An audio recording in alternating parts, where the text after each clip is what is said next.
It was just past midnight when my phone screen lit up on the nightstand, but it wasn't my name in the notification preview. Her phone was still on the kitchen counter from earlier, the charger dangling like it had been dropped there without thought. I don't usually check her things. In fact, I can't remember the last time I even noticed a message come through for her. But the glow caught me, and so did the name. It wasn't anyone I knew. No cousin, no friend from work, no familiar initials. Just a first name, short, sharp, followed by a line that made my stomach tighten in a way I wasn't ready for. Wish we had more time tonight. The words didn't explode in my head. They just sat there heavy, pressing down on everything I thought I understood. I didn't rush to grab the phone. I didn't storm into the kitchen. Instead, I lay there, staring at the faint blue light on the ceiling. My pulse wasn't racing, but it was steady, deliberate, like my body had already decided this was important enough to remember in detail. Eventually, I walked to the kitchen. The tile was cold under my feet, and the house was quiet in that way where every small sound felt louder than it should. Her phone was face down, but the notification still hovered on the lock screen. Same name, same line. I turned it over with my fingertips, not quite touching more than I needed to, like it might burn me if I held it too long. The message was there, time-stamped at 12:04 a.m. My first thought wasn't about where she was asleep in our bed, but about how many other messages there had been before this one. I didn't scroll. I didn't unlock it. I put it back exactly as it was and stood there for a while, leaning against the counter, listening to the faint hum of the fridge. From the bedroom, I could hear her steady breathing. Nothing about it sounded different, but I couldn't stop picturing her earlier that evening. How she'd been more animated than usual after dinner, tapping her foot under the table while scrolling through her phone. I'd assumed it was work emails. Now, that detail wouldn't stop replaying. When I finally got back into bed, she shifted slightly, murmuring something I couldn't make out. Her arm brushed mine, and it felt unfamiliar, almost like when you accidentally bump into someone in a crowd. I lay there until the first light began to push against the blinds. I didn't sleep. My mind kept circling the same thought. I didn't feel blindsided. I felt reminded. Reminded that there are whole sections of her life I've never seen and maybe never will. And somewhere in those unseen spaces, someone else wanted a longer conversation with her. The rest of the night I stayed still, eyes on the ceiling. The message burned into the inside of my eyelids like it had been written there for me alone to read. By morning, I'd rehearsed a dozen ways to bring it up. None of them felt right, or maybe none of them felt necessary, not yet. She came into the kitchen barefoot, hair still damp from the shower, scrolling her phone with one hand while cradling a mug with the other. I watched her from the table, the faint steam from her coffee curling up between us. Her eyes flicked up when she noticed me. "You're up early," she said, her tone light but edged with that practiced casualness you use when you want a conversation to stay shallow. "Couldn't sleep," I replied. I waited a beat. "Got a late-night message on your phone." I didn't accuse. I didn't even look at her directly when I said it. I just let the words land where they would. She didn't freeze, didn't spill her coffee, didn't show any of the tells I half expected. Instead, she raised her brows slightly and said, "Oh, that. Someone from the alumni board. We were sorting out next month's event." She took a slow sip, as if the explanation had weighed enough to close the subject. But there was something in the way she spoke, too measured, as if she'd already walked through this answer in her head, that edge of pre-rehearsal. It was then that I noticed the silver bookmark sticking out from a thick hardcover on the counter, a book I'd never seen her pick up before. She caught me glancing at it. "Gift from a coworker," she said, moving it slightly like it needed to be straighter. "Thought I'd actually use it for once."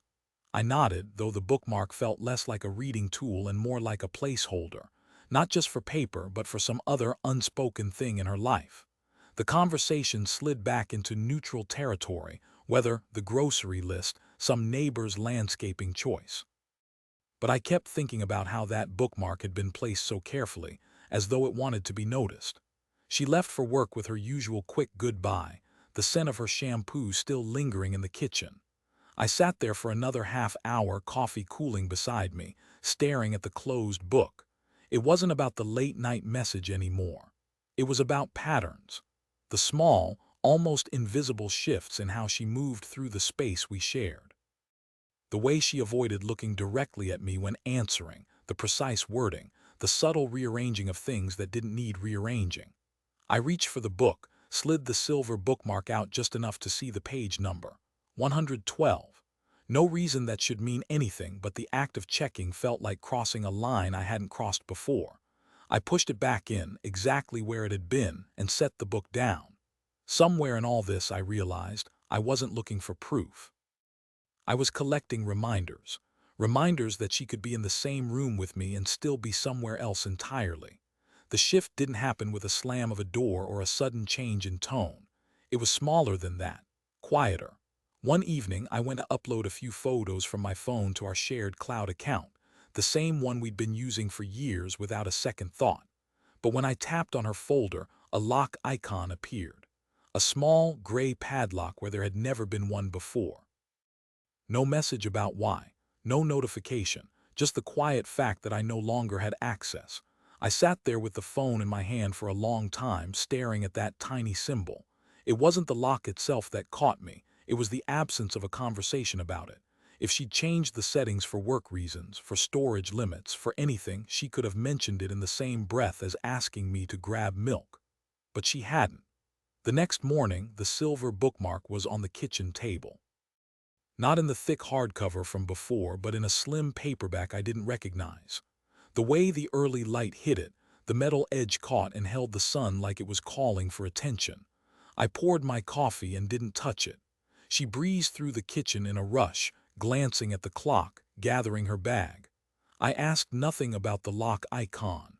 She offered nothing in return. But as she left, she slid the paperback toward the edge of the table, almost aligning it with my cup like she wanted me to notice it or test if I would. The rest of the day I kept circling back to that lock. Not the technical part of it, but the decision. Privacy wasn't new in our lives. We'd both had our corners, our separate conversations, our harmless secrets. But this felt different. This was deliberate. That night she came home later than usual. She didn't mention where she'd been. Instead, she busied herself in the kitchen, setting her phone down face down on the counter, a new habit I realized. The bookmark had migrated again, this time to the coffee table, pressed between the pages of a magazine that didn't even need one. I watched her move, watched her fingers linger a fraction too long on the phone screen when a notification lit up. She caught me looking and gave a quick, easy smile. The kind of smile that's meant to smooth over questions before they're asked. I returned it, but mine was thinner, a little too slow. Before bed, I picked up the bookmark just to feel its weight. Cool metal, solid, smooth around the edges. It felt too intentional to be something she'd just started using for the first time in years.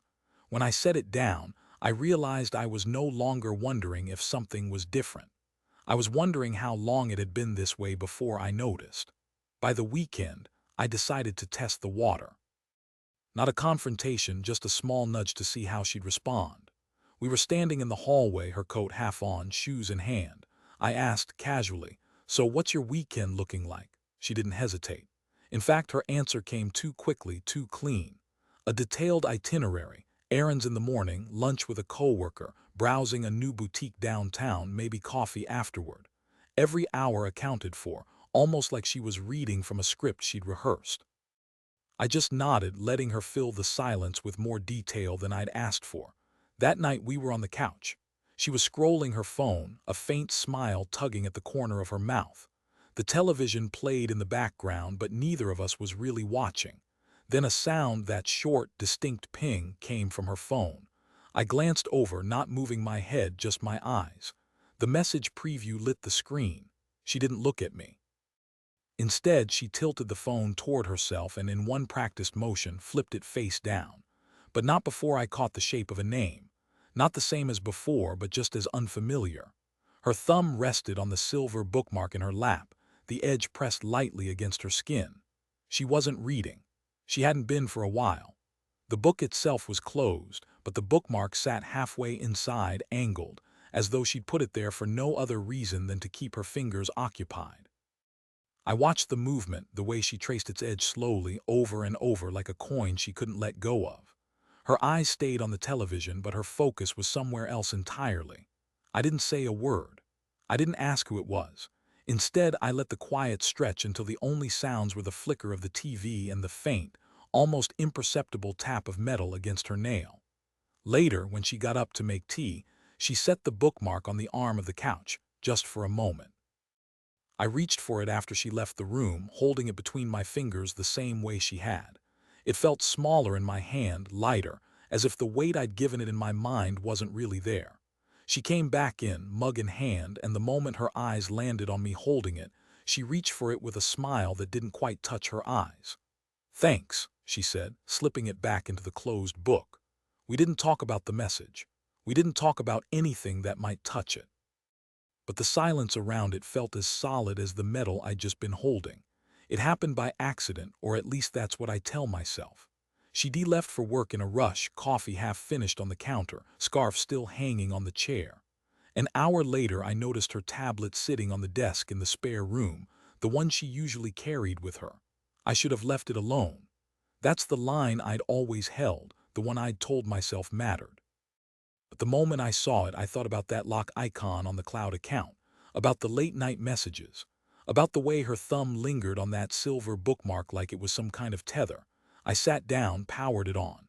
No password change, no roadblock. At first it was just calendars and notes, work documents, nothing remarkable, but buried in her messages were fragments, pieces of conversations that seemed to start mid-thought and end abruptly, as if entire sections had been removed. One thread was almost empty, just a few surviving lines scattered like they'd escaped a clean sweep. One of them read, "Next time maybe we won't have to keep an eye on the schedule." The silver bookmark was on her desk beside the tablet, marking a page in a travel guide for a city she'd never mentioned visiting. A place I had no connection to, no memory of her talking about. The page it held was folded slightly, like it had been opened and closed more than once. I stared at the name of the city, the photograph of its skyline. I thought about the photo on her cloud account that had been locked away from me. I didn't touch the page. I didn't want to leave a crease she would notice. The tablet went back exactly where I'd found it. The bookmark stayed in the guide. When she came home that evening, she mentioned nothing about having left the tablet behind. She picked it up without a glance toward me, sliding it into her bag as if it had never been out of place. The travel guide stayed on the desk. We had dinner, small talk. She asked about my day. I gave her the edited version. All the while, the bookmark's image kept pulling at me, not the object itself, but what it seemed to trail behind it. Like every time it moved, it carried a trace of the last place it had been. That night she read in bed. Different book, same bookmark. Her thumb moved along the edge again, the same slow motion I'd seen on the couch. I watched the movement in my peripheral vision, the soft scrape of metal against her skin blending with the sound of turning pages. And I knew then I wasn't waiting for proof anymore. I was just waiting to see what would come next. 2 nights later, she stood at the counter, tying her hair back while telling me about a team-building night her office was hosting. Supposed to run late. Group activities, casual dinner afterward. Her tone was light, the kind of voice you use when you're offering an answer to a question no one has asked yet. I nodded, made no comment. She glanced at me for just a second, then kept talking about her schedule, filling the air with the kind of detail that feels more like covering than sharing. By the time she left, the apartment felt oddly still. I busied myself with small things, dishes, laundry, rearranging the books on the shelf without really seeing them. At some point, I sat down with my laptop, half intending to get work done. That's when the cloud account pinged. A sync error. I clicked without thinking, more annoyed than curious. But the glitch had left something behind, a half-loaded photo that resolved into full clarity before I could close it. She was in the frame, off to the side, smiling, holding a drink. Behind her, the skyline from the travel guide, the same city, the same jagged line of buildings. The shot was cropped like someone else had taken it. And there it was again, peeking from the open mouth of her bag, the silver bookmark. No book in sight, just that sliver of metal catching the light from the camera flash. I stared at the image longer than I needed to, my eyes drawn again and again to the edges. Who else was there? What shadows hinted at other figures just out of frame? When she came home later, her cheeks had that faint flush that doesn't come from office lighting. She set her bag down carefully as though it held something fragile. Her phone buzzed on the counter and she silenced it without looking. We talked in small bursts, how the event went, whether I'd eaten, if the package on the table was for me. But between each exchange I could see her gaze slide toward the bag as if checking that it hadn't been moved. I didn't ask about the photo. I didn't mention the skyline, but the weight of what I knew, or thought I knew, settled in, steady and immovable. Later, when she went to shower, I walked past her bag. The bookmark was gone from sight, buried somewhere inside. I didn't reach for it. I didn't have to. The image was already set in my mind, fixed like a marker in a story I hadn't been invited to read. She came home on a weeknight that felt like a Sunday. Keys in the dish, shoes lined, bag by the stool. She smiled when she saw me, the practiced kind meant to signal easy ground. I matched it because I didn't trust my voice to show anything but the edges of what I knew. I'd already moved the silver bookmark from her bag. It wasn't hidden. It had slipped into the side pocket like a coin. I set it on the counter in front of me, polished by her fingers. When she reached for water, I slid it across the island, palm open, an offering between us. She stopped, hand hovering over the glass.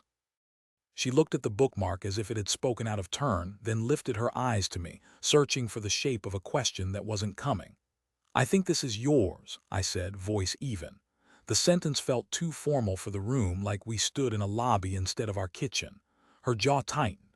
She picked up the bookmark with her fingertips, not the way you grab something that's yours, more like you're testing if it's hot. "I must have dropped it," she said, but it came out thin. The metal flashed and went still. She didn't ask how I found it, and I didn't offer a path back to safer ground. She set the bookmark on the cutting board and busied herself with the cabinet, clinking glasses with more care than necessary. I watched her posture, shoulders squared, chin a bit higher, the small armor people put on when they need a story to hold. Her phone buzzed on the counter. The sound found both of us. She didn't flinch, didn't look toward it or away. She just waited for the vibration to end and kept her eyes on the sink like attention itself might be misread. I thought about the photo the cloud had surrendered, that skyline, the sliver of metal peeking from her bag, the way she stood off center. She touched the bookmark with one fingertip, then slid it 2 inches to the left as if distance could quiet it. "Long day," she said, and the words skittered without catching. She dried her hands and finally faced me. Her expression held, steady, waiting to see if I would provide a script. I didn't. There was nothing left to rehearse. My patience wasn't a strategy anymore. It was acceptance of facts I could see without needing names. I nodded once, not in agreement, but in acknowledgement. Something eased in her shoulders, more resignation than relief. She lifted the bookmark again, studied its edges, then set it back on the counter, just shy of where it had been, as though leaving a breadcrumb. Her phone buzzed a second time. Same tone, same stillness. She let it finish, then reached for her bag without meeting my eyes. The bookmark stayed put, a thin strip of quiet metal dividing the counter like a boundary line. "I'm going to shower," she said. Her steps were measured. Water started. I nudged the bookmark half an inch toward the edge, not to threaten to drop it, but to test whether gravity had more honesty than we did. It didn't move. When she came back, hair wrapped, face neutral, she glanced at the counter, then at me, and chose the third option, neither. She lifted her bag, slung it over her shoulder, and walked toward the bedroom without touching the bookmark. It stayed between us, cool and uncomplicated, while the space around it stretched. I didn't chase her with questions. I didn't need any more answers that bent into careful shapes. The line had been drawn with something small and bright. She walked away, and the bookmark did not follow. Morning arrived without a decision, which turned into one. I woke before the alarm and gathered what I knew was hers without thinking too hard. The scarf she never wore twice, the charger with the frayed end, the small pouch of makeup, and the travel guide with the folded page. I stacked them by the door, each item touching the next as if proximity could finish a sentence neither of us wanted to say. The silver bookmark was last. It sat on the counter all night, a narrow blade of certainty in a room that preferred vagueness. I balanced it on top so it made a thin horizon. No note, no context. She came out of the bedroom wrapped in routine, towel around her hair, quiet steps, phone already in her hand. She slowed when she saw the stack. Her face didn't harden or soften, it just paused like a screen on hold. "You're up early," she said. "I am," I said. I stayed where I was. No lean, no folded arms, nothing theatrical. The room had already made the point. She touched the guide first, tapping the cover with a soft rhythm. Then she lifted the pouch, tucked it under her arm, and studied the scarf like it had spoken. Her gaze settled on the bookmark. She hesitated, fingers hovering a breath above the metal as if expecting heat. It would be easy to fill the silence with inventory. The lock on the cloud, the late-night messages, the skyline in the photo, the way her thumb had learned that edge by heart. But we had outgrown stating the obvious. Clarity had arrived without ceremony. She cleared her throat. "Do you want to talk?" It sounded like a form we'd both forgotten how to fill. I shook my head once, not defiance, closure. Her shoulders lowered by a fraction, not relief, not defeat, just alignment with what was already true. She gathered the stack with careful hands. The bookmark slid, kissed the doorplate with a light chime, and settled. I held the door. She stepped through, eyes on the hallway, not on me. No parting line, no promise to revisit, no staged softness to keep the air from getting sharp. Just the rustle of fabric and the shift of weight. At the threshold, she paused, not to look back, but to rebalance the stack so the bookmark wouldn't fall. The movement was precise and ordinary. It felt like watching someone straighten a frame and realizing straight isn't the same as right. When the door closed, the latch met the strike plate with a sound that belonged to buildings, not people. Quiet, exact. I didn't move. I listened to the hallway settle. The silver sliver was gone from my sight, but the thin absence it left behind drew a clean line through the room. In the kitchen, half a cup of coffee had cooled beside the sink. I moved it an inch, then stopped, aware of how rearranging can pretend to be progress. The apartment felt larger in the way empty shelves do, more surface, fewer reasons. My phone buzzed once with a reminder I didn't need. I silenced it and left it face up. There was no next step to plan. The morning had done the work. I coiled the extra charger head and set it in a drawer, then closed the drawer and didn't reopen it. The line had been drawn days ago. Today it just became visible. I rinsed the mug and left it upside down on the rack. The drip sounded like punctuation, not an ending exactly, but the period you put down when a thought finishes writing itself. The door stayed closed. That was enough.